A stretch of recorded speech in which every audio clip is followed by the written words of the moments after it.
ساری بولے.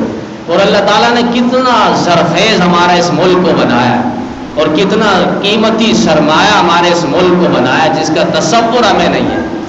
لیکن افسوس ہے ایسے حکمرانوں پر جنہوں نے اس ملک کا سودا کر دیا ہے، جنہوں نے اس ملک کو غلامیت کے اور دیوالیت کے اندر اتار دیا ہے، جو صرف اپنا سوچ رہے ہیں، اپنے پریوار کا سوچ رہے ہیں، اپنے گھر بار کا سوچ رہے ہیں، اپنے رشتہ دار کا سوچ رہے ہیں، باقی مجھ آپ اور عوام کا، ملک پاکستان کا وہ نہیں سوچ رہے. آپ دیکھ لیں بجٹ جو تیار ہوا ہے 2022 کا، اس بجٹ کے اندر ہے کیا؟ بجٹ کے اندر ہے کیا؟ کہہ رہے سینما کو تحفظ دیا جائے گا. سینما جہاں فلم چلتی ہے، جہاں ڈرامے چلتے ہیں، ان کو تحفظ دیا جائے گا، ان کے ٹیکسوں کو ختم کیا جائے گا، ان کے اندر سے اتنی آمدنی لگائیں گے تاکہ اس کا پروٹوکول ہو. بجٹ کے اندر کہیں بھی مسجدوں کا ذکر نہیں، کہیں بھی مدرسوں کا ذکر نہیں، کہیں بھی قال اللہ اور قال الرسول کی صدائیں جہاں بلند ہوتی ہے ان جگہوں کا ذکر نہیں ہے.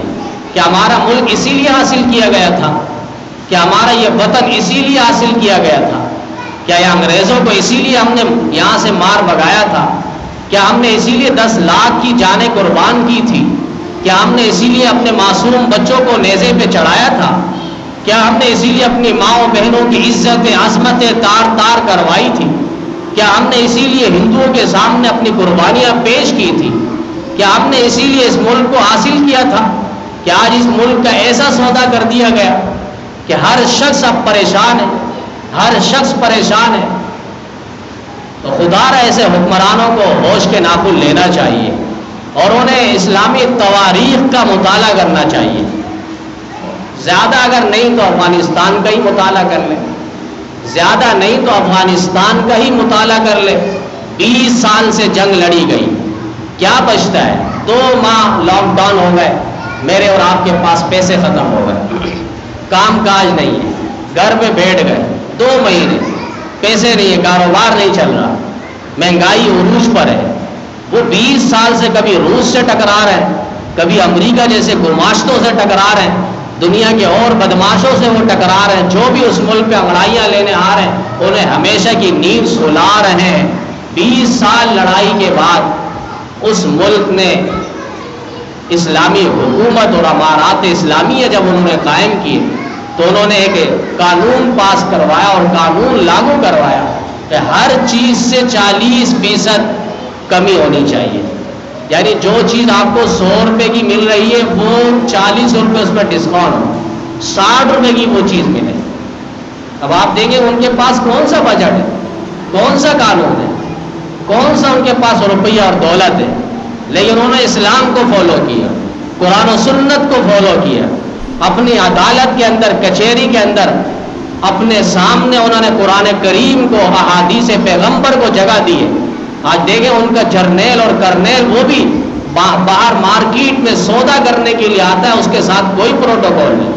ایک ماں ریڑھی لگاتی ہے، سبزی بیچ رہی ہے، برقعے کے اندر، حجاب کے اندر، پردے کے اندر، لیکن گورنمنٹ کے لوگ آتے ہیں اور کہتے ہیں کہ اماں اب آپ کا بیٹا آ چکا ہے، لہذا اب آپ کو کاروبار کرنے کی ضرورت نہیں ہے، آپ گھر بیٹھ جائیں، ماہانہ تنخواہ اور سیلری وظیفہ آپ کے گھر پہ پہنچتا رہے گا، آپ کا بیٹا آپ کے گھر پہ پہنچائے گا. اسی دن انہوں نے سودا سلب لیے اور اس اماں کے گھر پہ انہوں نے پہنچایا. یہ تاریخ میں 1400 سال پہلے کی نہیں کر رہا، یہ افغانستان کی حالیہ واقعہ بیان ہو رہا ہے کہ انہوں نے اس طرح اسلام نافذ کی ہے.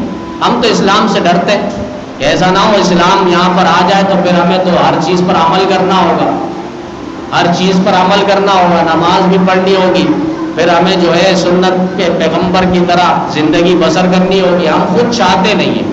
اس لیے امیر شریعت عطا اللہ شاہ بخاری رحمۃ اللہ علیہ فرمایا کرتے تھے جنگ آزادی کے موقع پہ، اور انہوں نے کہا کہ مسلمانوں یاد رکھنا پاکستان تو آزاد ہو جائے گا چڑھتے سورج کی طرح، اظہر من الشمس.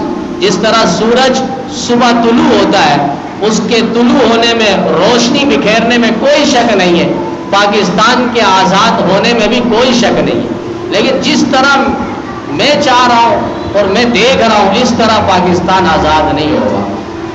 کہ ہم چاہ رہے وہاں اسلام اور اسلام کا قانون فالو اور اسلام کے قانون کو بالادستی ملے، یہ نہیں، مشکل ہے۔ ہم 6 فٹ کے جسم پہ اسلام نہیں لا سک رہے، 4 دیواری کے اندر اسلام نہیں لا سک رہے، اپنے ماتحتوں پر ہم اسلام لاگو نہیں کر سک رہے، اتنے بڑے کرۂ ارض پر اور خطہ پر، مملکت پر ہم کیسے اسلام نافذ کریں گے؟